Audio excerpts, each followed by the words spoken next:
سلام و درود. اول هفته رو سنگین شروع میکنیم با 200 تا 250 تا کارت به همراه 2 عدد آلبوم.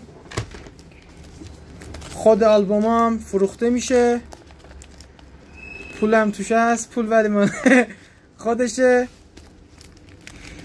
کلا 99 کوپا از نوروزی کلاب. اگه آنلاین شاپ دارین رو هوا ببرین، قطعا ببرین. و اما آلبوم اصلی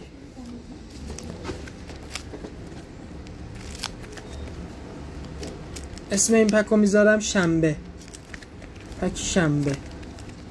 2 تا سیلور لیمیتد داره، امضای یامال. حالا دونه بذارین دیگه، اینا رو 200 حساب کنیم ببینید چقدر میشه.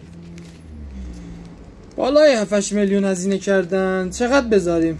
زید بوفون 200، لیاو 5 میلیون خوبه. نیمار کامل 1 میلیون فقط اوناست. 4 میلیون خوبه، 3 میلیون خوبه. کل این پک 2 تا آلبوم توی دست جا نمیشه. با این کارتا 1,800.